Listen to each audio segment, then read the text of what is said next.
téléphones! Allumez vos flashs! Sortez les téléphones et allumez vos flashs, on va lui faire une entrée qu'il n'oubliera jamais! Je vous propose d'accueillir le capitaine de l'équipe de France, Amine! Aujourd'hui, on va découvrir ensemble le parcours d'Amine Mathuet, celui qui est passé d'un simple tweetos à un auteur confirmé avant de devenir le numéro 3 du Twitch francophone et de battre le record de viewers lors d'un événement de novembre 2022. Allons alors voir comment Amine est passé de l'ombre à la lumière dans le 4e épisode d'Histoire de youtubeur. Amine est né à Louviers le 21 juillet 1994. Cependant, il a grandi à Drancy, dans le 9-3, où il a passé clairement la plupart de sa jeunesse. Ses parents avaient réparti leur volonté d'éducation sur 2 facteurs principaux. Sa mère, elle, gérait plus au côté scolaire, on va dire, où elle apportait de l'importance aux notes d'Amine. Quant à son père, lui, était plus là pour lui transmettre des bonnes valeurs, du respect, pour que Amine devienne un homme bien. Au fur et à mesure des années et de sa jeunesse, Amine est donc devenu la fusion de ses 2 parents. Un élève quand même qui savait se débrouiller, mais surtout un homme avec des valeurs. Dès son plus jeune âge, Amine sera un petit peu en avance, vu qu'à 4 ans, il va sauter une classe parce qu'il savait déjà lire et écrire. Cependant, dès qu'il a découvert qu'il avait un petit peu de liberté, des problèmes de concentration se sont fait ressentir. Et là, les valeurs de son père ont donc été essentielles pour essayer de garder le jeune homme dans le droit chemin. En effet, Amine l'explique lui-même, en grandissant en banlieue, il avait quand même énormément de possibilités et d'opportunités de faire des conneries. Et d'ailleurs, il avouera qu'il en a fait quelques-unes. Mais grâce aux valeurs que son père lui avait transmises, il a réussi à se rediscipliner pour éviter les vices que peut offrir la vie d'un jeune de banlieue. Durant ses années d'études, vers l'âge de 15-16 ans, il expliquera lui-même qu'il a découvert un petit peu le théâtre et l'improvisation. En effet, à cette époque, il a pu participer à différents ateliers d'improvisation qui ont réveillé chez lui une petite flamme, une envie. Ça lui a montré qu'il aimait ça en fait. Il a découvert quelque chose au travers de ces ateliers qui matchait pas mal avec sa personnalité. Et ça, on en reparlera plus tard parce que ça aura une grande importance dans sa carrière. En 2012, après son bac, il décide alors de poursuivre ses études dans le milieu de l'informatique et obtiendra une licence. Durant ses années d'études, il réalisera une alternance dans un service informatique d'un hôpital qui lui donnera le goût du travail. En effet, dans son alternance, Amine a côtoyé une équipe humaine avec laquelle il a réussi à s'épanouir et à prendre du plaisir en travaillant. C'est vraiment à ce moment-là qu'Amine a compris que le fait d'être bien entouré en travail, en fait, pouvait vraiment changer la donne et que le travail en tant que tel n'était peut-être pas le plus important, mais le collectif qu'il créait et le collectif avec qui tu le partageais, ça avait une réelle valeur. C'est d'ailleurs au cours de cette période qu'Amine va faire ses débuts sur les réseaux sociaux avec un réseau que je pense que vous connaissez tous, Twitter. Au début, il va plutôt être en tant que spectateur, il va scruter, parce que Amine est un diesel, il prend toujours le temps de bien l'analyser avant de se lancer dans quelque chose. Et vous allez voir que vous le connaissez surtout via Twitch, et là on est en 2012-2013, parce qu'il va créer son compte en 2012 et vraiment commencer à publier sur Twitter en 2013, et Twitch on est encore très loin, parce que c'est 7 ans après, c'est en 2020, juste après le confinement. Il va donc se lancer sur Twitter sous le nom de Amine Mathuet, qui est le nom qu'on connaît tous aujourd'hui. Et il va réussir à développer sa communauté autour de l'humour, de choses du quotidien, et il sera même le premier tweetos français à avoir 10 000 followers. Pour lui, à ce moment-là, la recette de Twitter, c'est vraiment de dire des conneries et d'être le plus débile possible. Parce que pour lui, c'est ça qui va faire réagir. Et l'intérêt de Twitter, c'est justement de provoquer des réactions.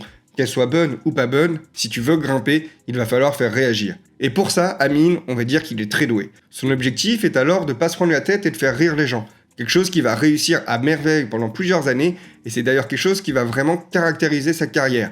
Faire rire, ne pas se prendre la tête, mais quand même créer. On avance progressivement dans le temps, et donc du coup, Amine a commencé à se développer un petit peu sur Twitter, il a fait sa licence, il a fini son alternance, et durant son alternance, il a rencontré un certain Masqué. Masqué, si vous le connaissez pas, c'est un autre créateur qui a un concept phare, la recette. Dans ce concept-là, en fait, Masqué, il va expliquer comment faire un hit, si on est Nekfeu, si on est Booba ou si on est un autre rappeur, en choisissant son flow, son texte, sa DA, son instru, et ce concept a donné lieu à la recette, comment devenir Nekfeu, entre guillemets, qu'est-ce qu'il a fait, c'est quoi la patte de chaque artiste. Et sur ce concept-là, il va demander à son ami Amine de l'aider à écrire certaines parties. Tout simplement parce que c'est toujours plus simple d'écrire à deux, parce que quand on a un regard extérieur, pour brainstormer, c'est souvent plus simple et la finalité est très souvent plus qualitative. C'est donc là qu'Amine va faire ses débuts en tant qu'auteur. Grâce à ça, il va même se faire contacter par Henri Tran. Henri Tran, encore un autre créateur qui a la chaîne Le Rire Jaune. Je sais pas si vous le connaissez, mais Henri Tran, il fait beaucoup de sketchs, d'humour, un peu sur la mode podcast de cette époque-là. Et à ce moment-là, Henri Tran, c'est vraiment un gros du milieu de YouTube français. Et d'ailleurs, si vous voulez, je pourrais faire une vidéo sur lui. Je vous laisserai le mettre en commentaire. J'ai pas prévu pour le moment parce que c'est vrai qu'il a une grosse transition et ça peut être intéressant d'analyser son histoire et son choix de carrière, parce qu'il a fait un choix de carrière à un moment qui a été crucial et qu'il a un petit peu fait sortir du top français, on va dire. Même si aujourd'hui, il a quand même 6 millions d'abonnés. Enfin bon, on n'en parle pas aujourd'hui. On revient sur Amine. Donc à ce moment-là, voilà, Amine se crée une nouvelle casquette d'auteur. Cependant, ça lui suffit pas pour payer les factures. Alors, avec son diplôme, il va quand même accepter différents boulots. Mais ça va coincer. Parce qu'Amine, il va pas trop apprécier. En fait, Amine, il va travailler en intérim et le contrôle des patrons en fonction des différents horaires, c'est quelque chose qui va un petit peu le titiller. En effet, il comprend pas trop pourquoi, s'il arrive à 9h10 alors qu'il devait être là à 9h, ça soit la fin du monde, entre guillemets. Parce que lui, son objectif, c'est pas de faire 9h-18h. Lui, son objectif, c'est d'avoir de la qualité, de la productivité, et que quand il vient au boulot, il fait son boulot et qu'on lui donne une tâche, et qu'à la fin de la journée, toutes les tâches qu'il a dû faire, elles soient faites. Que ça prenne 8h ou 4h, il s'en fout. L'objectif, c'est tout simplement de faire son travail. Ça, c'est quelque chose qui est assez problématique dans la société actuelle. C'est vrai qu'on est cantonné à avoir des horaires qui sont classiques, on va dire 9h-17h, 9h-18h, enfin, ça dépend des boulots, mais on s'intéresse pas à la productivité en tant que telle. L'intérêt d'un travail, c'est tout simplement d'effectuer une tâche. Si tu l'as fait en 2 heures, tu l'as fait en 2 heures. Si tu l'as fait en 10 heures, tu l'as fait en 10 heures. Des fois, tu vas rester plus longtemps et des fois non. Et c'est là qu'Amine, il comprend que le système normal, on va dire, ça lui convient pas. Et ça va lui montrer qu'il va avoir besoin d'indépendance. Alors, pour subvenir à ses besoins, il va décider de faire quelques petites OP sur Twitter, continuer à écrire, etc. Et ça va quand même durer 5-6 ans. Quand je vous disais que c'était un diesel, là, vous voyez, ça fait 5-6 ans, qu'il est dans une petite routine où il fait quelques petites OP, quelques petits sketchs, où il fait quelques petits boulots, mais ça lui convient pas. Et en fait, pendant ce temps-là, il analyse un petit peu tout ce qui se passe autour du monde de l'Internet, parce que lui, il a quand même réussi à se développer une communauté solide. Et c'est après le Covid, du coup, en avril 2022, qu'il va décider de faire le grand saut. Il va décider d'arrêter de se cacher et de se montrer. C'est à cette époque-là qu'il va décider avec son ami Billy, alias Rebeu des Terres, dont on va quand même pas mal parler aujourd'hui, qui vont décider de se lancer tous les deux sur Twitch en même temps. On va assister à ce moment-là, du coup, à la naissance d'un des duos légendaires du Twitch francophone. Dès son lancement, pour Amine, qui s'asseyait quand même sur une communauté forte sur Twitter, va vraiment réaliser des stats incroyables. Vu qu'il va avoir entre 500 et 1000 viewers, et que dès le mois de mai, il va avoir une moyenne de 2500 viewers, c'est tout simplement impressionnant pour quelqu'un qui vient de Twitter, qui avait jamais montré son visage. Donc c'est quand même des stats incroyables pour un lancement qu'après quelques mois, il soit à 2500 viewers de moyenne sur ses lives. Et Amine, si c'est un diesel, et s'il prend le temps de faire les choses, c'est parce qu'il n'a pas envie de faire les choses comme tout le monde. Et quand il va arriver pour son premier live, Amine, il va pas juste faire un react, il va pas juste faire du gaming. Il va organiser un loup-garou avec 8 autres streamers. C'est-à-dire que sur son premier live, Amine, il va avoir 9 caméras à gérer, 9 micros, et qui va devoir, entre guillemets, faire une régie dès son premier live. Donc pour ceux qui connaissent pas le Twitch, etc., déjà gérer sa caméra, gérer Streamlabs, qui va venir gérer, savoir que tu es bien sur le bon écran, que ton micro marche bien, que le son marche bien, ça peut être un petit peu galère. Là, il en a 9 à gérer, vu qu'il a le sien, plus que les 8 autres. Amine, il vient pas là juste pour faire quelque chose de lambda. Donc autant vous dire que quand tu arrives avec ce genre de projet sur la plateforme, c'est vraiment pas la manière la plus simple de vouloir l'intégrer. Mais ça lui fait pas peur. Parce que son envie principale à Amine quand il vient sur Twitch, c'est vraiment de créer une communauté, de faire rigoler, d'être avec ses potes, et justement avec la connivence et avec l'effervescence de tous ses potes et d'un collectif social, de créer quelque chose ensemble. Que ça soit autour du jeu, autour de différents reacts, autour de différentes expériences, son principal argument, on va dire, c'est toujours pareil, c'est ne pas se prendre la tête, rigoler, faire plaisir et le partager donc avec sa communauté et avec ses amis. Et ça, c'est que le premier live, parce que Amine, quand il est lancé, il est lancé. Du coup, il va streamer un max de avril à septembre, où des fois, il va faire des lives de 12, de 13 heures, etc. Malheureusement, ça va un petit peu le conduire en surchauffe, où il va faire un petit burn-out. Parce qu'en fait, durant cette période, sa vie, ça a juste été Twitch. Et il a très vite senti que ça le rendait pas heureux, et il est arrivé à saturation. Du coup, il a décidé de faire une pause en septembre, où il a fait une pause de 3 mois. Ce qui peut paraître compliqué pour un streamer, parce que la plupart des streamers ont quand même peur de faire une pause, et que quand ils reviennent, justement, ils retrouvent pas leur communauté. Mais Amine, c'est pas quelque chose qui le tracasse. Ça fait quand même déjà 6-7 ans qu'il a développé sa communauté sur Twitter. Il y a une nouvelle communauté qui est en train de se développer sur Twitch. Mais il se dit que s'il revient avec du lourd, ça le fera. Les gens répondront présents. Alors il va prendre 2-3 mois pour lui, pour se reconstruire, se ressentir bien et essayer de revenir, mais cette fois-ci revenir encore plus fort. Le gaming simple et les petits reacts, il va continuer à en faire, tout simplement parce que c'est facile à lancer, il n'y a pas forcément besoin de préparation, mais Amine, il vise beaucoup plus haut. Amine, il veut organiser des événements, il veut rassembler les gens. Et pour ça, ça demande du travail, ça demande de la préparation. Et après ces 2-3 mois, Amine va revenir, mais avec d'autres ambitions, avec d'autres concepts, et à partir de ce moment-là, la carrière d'Amine, elle est vraiment énorme. C'est-à-dire qu'il va pas s'arrêter de créer, il va pas s'arrêter de développer des nouveaux concepts, et clairement, moi j'ai eu du mal à vous faire la vidéo d'aujourd'hui, parce que tout est mélangé, parce qu'il n'y a jamais un projet qui se ressemble, et il y a vraiment des arcs différents, mais ils mélangent tout en même temps. C'est-à-dire qu'on va vraiment avoir 5 catégories spécifiques. Et du coup, pour la suite de la vidéo, aujourd'hui, au lieu de faire un ordre chronologique comme je fais d'habitude, j'ai décidé de vous faire 5 chapitres. Parce que sinon, ça va être trop galère de suivre, trop galère de comprendre, et vous n'allez pas réussir à capter toutes les informations et quelle importance il a eu dans chaque catégorie. Donc en premier, on va voir tout ce qui va être les reacts, le contenu Twitch, on va dire un peu plus traditionnel. Ensuite, on va voir tous les fit and fun qu'il a fait au fur et à mesure des années. Après, on va aller explorer les RP, parce que c'est quand même quelque chose de très important et vous allez comprendre pourquoi je vous ai parlé du théâtre d'improvisation dans l'intro. Ensuite, on va venir parler clairement des aventures d'Amine et Billy, parce que c'est clairement un arc hyper important pour Amine, parce qu'avec ce duo, avec Billy, ils ont vraiment apporté quelque chose de nouveau sur la plateforme. Et on finira par Amine et le foot, ce qu'il a apporté pour l'internet, pour le foot français, et jusqu'à où il est allé, jusqu'à clairement l'un des rêves de tout footballeur français. Et en plus, lui, il a des origines algériennes, donc clairement, le combo de la finalité qu'il a fait aujourd'hui dans le foot, je pense que c'est le rêve de tous les joueurs de foot français, voire même de beaucoup de joueurs de foot dans le monde.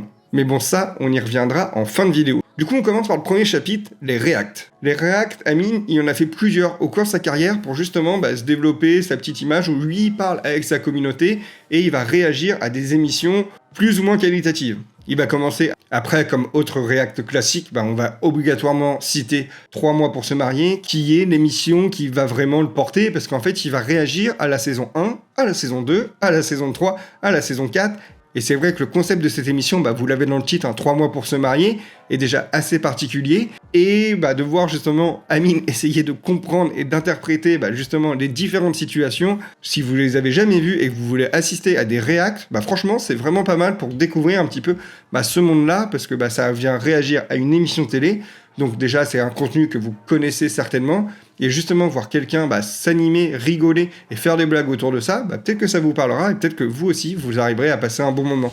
Ensuite, on va avoir aussi, bien évidemment, ces tribunaux des bannis. Donc, pour ceux qui connaissent pas le tribunal des bannis, c'est-à-dire que sur Twitch, tu as un chat. Donc, c'est-à-dire que quand la personne est en live et qu'elle parle, en fait, il y a un chat qui va défiler. Et des fois, on va dire, il y a des propos pas très agréables qui passent. Du coup, ils se font ban soit par un modérateur, soit par un bot. Et du coup, Amine, des fois, revient sur qui a été ban. Et justement, il va réagir.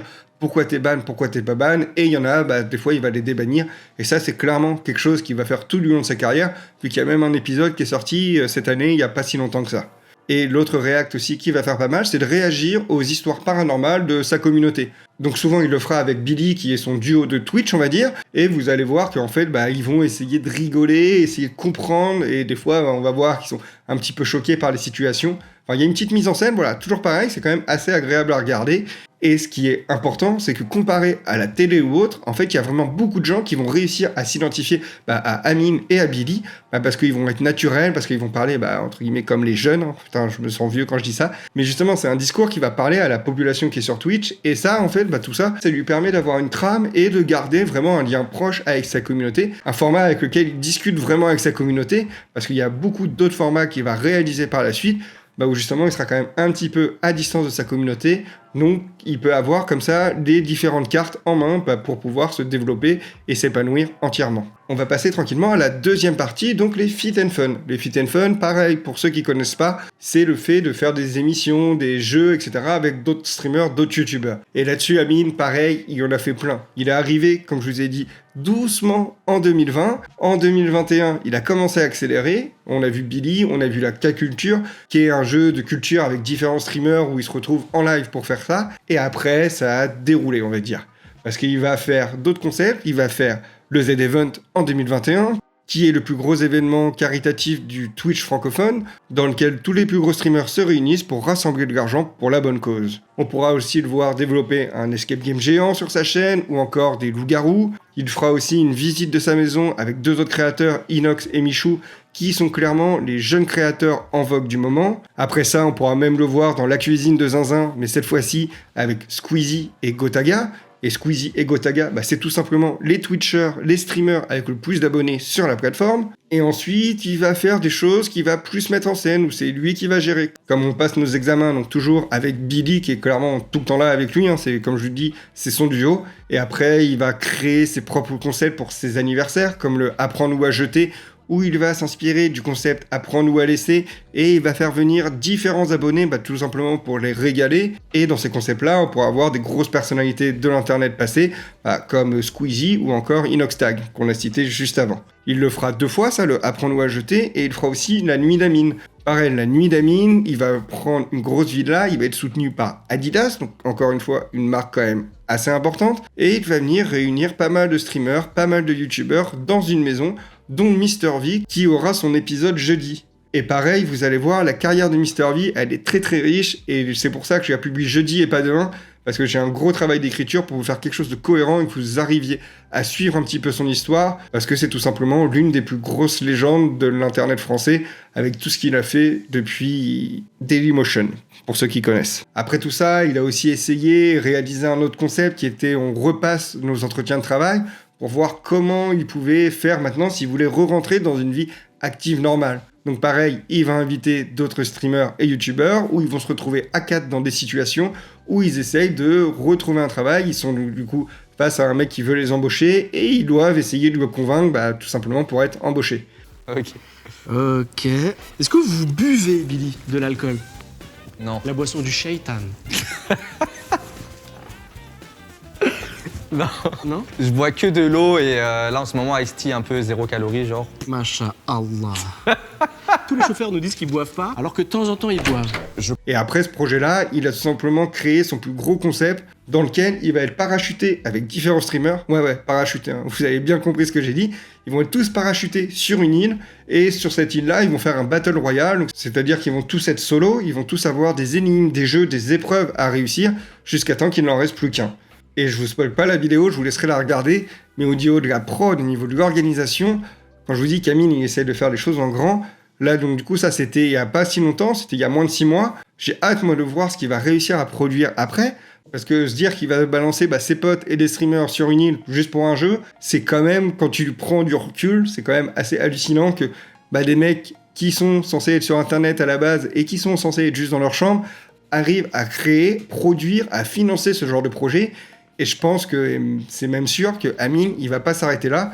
Donc c'est un mec qui apporte vraiment quelque chose à la plateforme parce qu'il va essayer de prendre le temps de créer des concepts et pas forcément de faire juste du React ou du gaming. Et du coup, il apporte vraiment une pierre à l'édifice, il apporte quelque chose d'autre. Et ça, c'est cool d'avoir des créateurs qui ont cette ambition d'apporter des concepts, des jeux, des événements qui change un petit peu de l'ordinaire. Et ça, c'est pour ses concepts à lui, parce que du coup, durant toute cette période, Amine, il s'est beaucoup rapproché des différents créateurs de l'internet français, et on pourra le voir, donc du coup, chez Gotaga dans la Outplay, ou chez Magla dans son Sip & Gossip, ou dans son Objet c'est à toi, ou dans la dernière grande série d'Inoxtag, 48 heures pour survivre à des zombies. On l'a vu aussi chez Squeezie dans le concept derrière la porte, ou chez McFly et Carlito pour les histoires flippantes. Il a fait une nuit au musée avec Étoile, qui a d'ailleurs été élu streamer de l'année sur les jeux de combat la semaine dernière. Il participera aussi à l'échappée de Domingo, qui lui aussi a eu sa vidéo. Enfin bon, vous voyez sur cette période-là, du coup Amine, il a créé et développé ses concepts sur sa propre chaîne, et il s'est intégré à tout ce paysage de l'internet français, pour pas juste être une pierre à part. Il fait ses trucs avec ses potes qui développent, parce que pour lui c'est hyper important de les intégrer à ça, mais il se développe pour créer son réseau et justement être une pierre angulaire de ce nouveau monde dont il veut faire partie. Et clairement aujourd'hui, on peut dire qu'il a réussi. Dissocier le paysage de l'internet français d'Amine, c'est un petit peu compliqué, et vous allez voir, on n'est qu'au début. Le troisième point, comme je vous ai dit, on va parler des RP. Les RP, pour ceux qui ne connaissent pas, le RP ça veut dire le roleplay. Le roleplay, ça veut dire que tu vas intégrer une aventure en t'inventant une personnalité, en t'inventant un personnage, en t'inventant une histoire pour l'interpréter dans une aventure. Et Amine, là-dedans, c'est là qu'on va revoir du coup le côté de théâtre, le côté d'improvisation, son côté d'auteur ressortir. et il va vraiment venir se créer des personnages emblématiques, comme Sreuk qui est un SDF avec un lourd passé et une grosse histoire, ou encore Donnie qui est un nain qui va évoluer à Los Santos et qui lui va beaucoup faire rire, et justement Amine sortira un film sur cette histoire-là. Donc en gros vous pouvez retrouver sur sa chaîne un film d'1h40 où il va retracer toutes les étapes de son personnage donc dans l'aventure RP qu'ils ont réalisé, et vous serez accompagné d'Amine qui va justement animer ce personnage. Donc vous le verrez jouer entre guillemets à GTA et créer une toute nouvelle histoire sur GTA.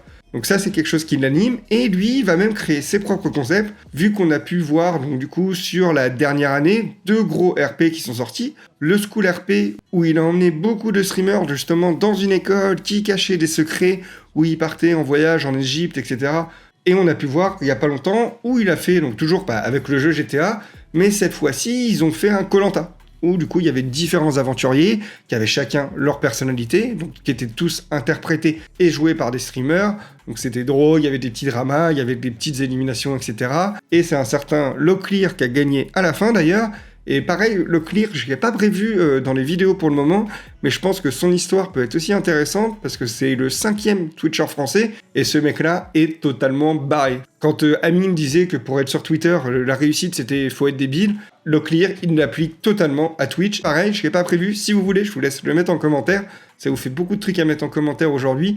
Mais là, on va arriver tranquillement vers la fin de la liste que j'avais prévue de 20. Donc n'hésitez pas si vous avez des noms qui vous passent en tête et qui sont pas dans la liste de la vidéo de bande-annonce de la chaîne. Comme ça, hop, on essaye d'avancer ensemble, et j'essaie surtout de vous faire des vidéos que vous avez envie de regarder, parce que c'est quand même le but principal. Bon, maintenant, on va passer au 4e point, du coup, les aventures de Amine et Billy. Et comme je vous ai dit tout à l'heure, du coup, ils se sont lancés sur Twitch en même temps, en avril 2022, au moment du Covid. Et c'est vraiment à ce moment-là qu'on va voir naître un binôme légendaire de Twitch. Donc c'est sûr que au début, avec le confinement, ils vont faire des choses assez classiques parce que personne ne pouvait sortir de chez soi. Mais après, ils vont faire des lives IRL. C'est-à-dire qu'ils vont emmener leur caméra, ils vont emmener leur matos pour se filmer dans des aventures dans la vraie vie, que ce soit dans des forêts ou dans des écoles. Enfin, je vais vous détailler tout ça. Ils vont d'abord commencer à faire tous les deux un live cuisine, c'est-à-dire qu'ils vont louer un Airbnb et ils vont essayer de cuisiner un cordon bleu, mais pas l'acheter à Carrefour, entre guillemets, mais le faire eux-mêmes, donc acheter la dinde, le fromage, faire la bagnole, etc.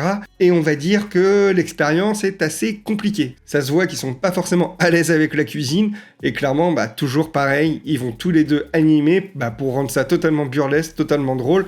Enfin, c'est clairement de l'humour 2.0, c'est de l'humour de la nouvelle génération, et ça marche bien. Quand tu regardes, en fait, soit tu regardes en te moquant un peu d'eux, en te disant « Putain, ils sont vraiment pas doués », ou tout simplement tu rigoles avec eux, parce qu'en fait, ils arrivent vraiment à apporter leur jovialité à toute cette aventure. Et ça, c'est le premier concept. C'est, entre guillemets, rien, c'est juste un petit concept. Parce qu'après, ils vont faire un live qui va tout simplement marquer la plateforme Twitch, qui est un live où ils vont se perdre en forêt. Et en fait, dans ce live-là, il y a plein de rebondissements. Parce qu'en effet, au début, ils se retrouvent dans une forêt, donc ils explorent la forêt, donc c'est un petit peu, basique, il n'y a pas trop de rebondissements. Et en fait, à un moment, ils se retrouvent dans une faune foraine, parce qu'ils ont trouvé une faune foraine au bout de la forêt, et donc on va les voir totalement faire les cons dans la faune foraine. Mais à ce moment-là, on se rend compte qu'on pourrait être avec eux, que c'est un délire que on pourrait faire avec ses potes. Enfin, moi qui viens de Rouen, donc Rouen c'est une ville en Normandie où il y a la 2e plus grosse fête foraine de France derrière la Foire du Trône. Tous les ans, pendant un mois, il y a cette fête foraine, et clairement ce qu'ils ont vécu à ce moment-là, moi c'est des choses que j'ai partagées avec des amis, et donc du coup c'est vrai que tu te rends compte qu'en fait tu pourrais être avec eux, et ça te rappelle, en fait c'est ça aussi, ça te donne des souvenirs, ça te rappelle de la nostalgie, de délire que tu as pu avoir avec tes potes, et que eux aussi partagent, et sauf que eux en fait ils te transmettent, et c'est cool de jouer sur cette petite nostalgie et de revivre ça, parce que c'est quand même un kiff d'aller dans ce genre d'endroit et de partager ça avec ses potes. Après ça, on pourra aussi les voir visiter une maison abandonnée, ou encore une école abandonnée, ou voir même Amine piéger Billy en l'emmenant dans des endroits un petit peu obscurs. Amine, nique ta mère, Amine.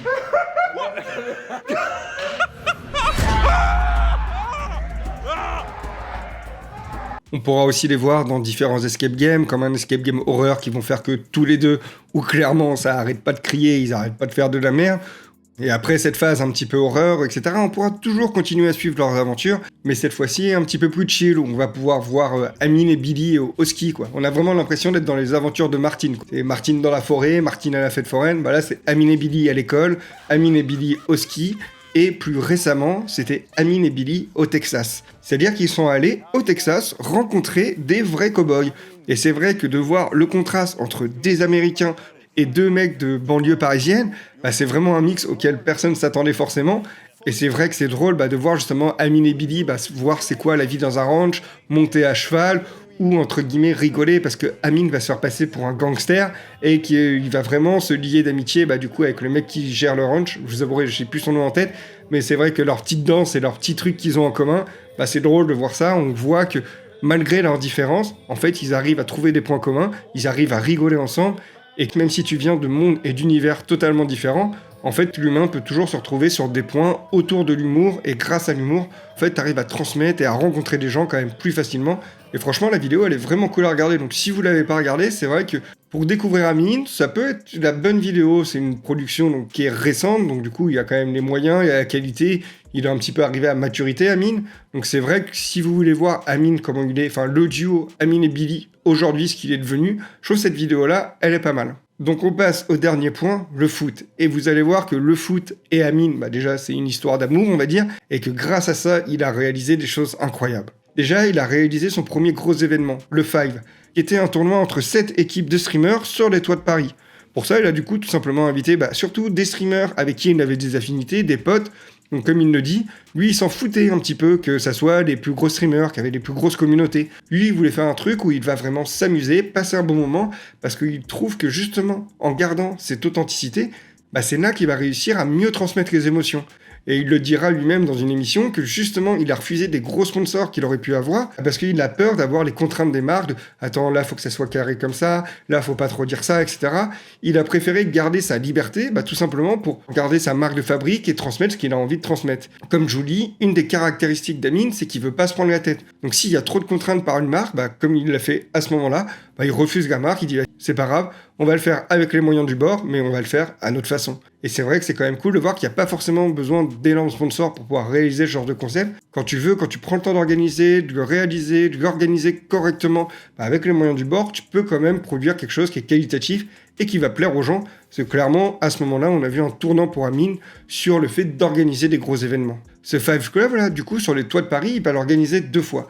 Une fois en fin 2021 et une fois mi-2022. Et entre ces 2 événements, il s'est passé un événement particulier pour l'Internet mondial. En effet, entre ces 2 Five, il s'est passé la Pixel War. La Pixel War, c'est un événement communautaire mondial où, entre guillemets, les différentes communautés vont se battre pour être représentées. Si vous voulez plus de détails, je vous conseille d'aller voir la vidéo que j'ai fait sur Kameto, où j'ai vraiment plus expliqué ce qu'était la Pixel War et l'importance que la France a eue dans ce mouvement. Mais surtout, ce qui est intéressant, c'est qu'à ce moment-là, il y a une rivalité qui est née entre l'Espagne et la France. Et cette rivalité, elle va donner lieu à un des événements les plus importants de l'Internet mondial. Donc pas français, bien mondial. Parce qu'aujourd'hui, donc du coup, on est en début 2024, on est le 20 février 2024, et c'est encore la 5e meilleure audience de tous les temps sur Twitch. Et cet événement, c'est l'Eleven All-Star. L'Eleven All-Star, en fait, ça va être un match de foot, donc vraiment un match de foot en 11 contre 11, à Jambouin, à Paris, dans lequel vont s'affronter 11 streamers espagnols et 11 streamers français. Du coup, dans ce match, on va quand même voir beaucoup de personnalités de l'internet français,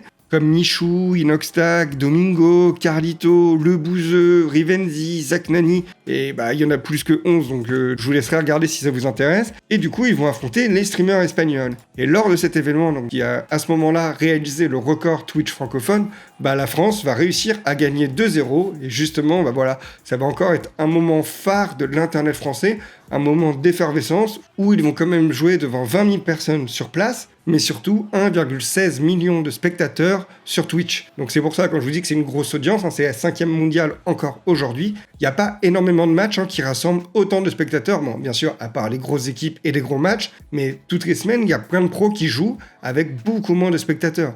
20 000 en physique, 1,16 million via les plateformes. C'est tout simplement énorme comme chiffre. À ce moment-là, vous pouvez plus vous dire que Amine, il fait pas partie du paysage de l'internet français. Il a réussi à organiser un événement rassemblant énormément de streamers, énormément de gens, et il a fait une des meilleures audiences de l'histoire de Twitch. Donc clairement, là, il a marqué de son empreinte l'histoire du Twitch francophone et un petit peu l'histoire du Twitch mondial. Avec tout ça, vu qu'on fait l'histoire du foot et d'Amine, on pourra aussi le voir jouer avec un joueur du PSG, donc à FIFA et au foot. On pourra le voir aussi partir au Camp Nou, donc le stade de Barcelone, pour commenter un match de Ligue des Champions. Et surtout, le Graal, comme je vous disais tout à l'heure, pour tout footballeur au moins français, je suis quasiment sûr que tout footballeur français rêve de ça, il a fait un five avec tout simplement Zizou.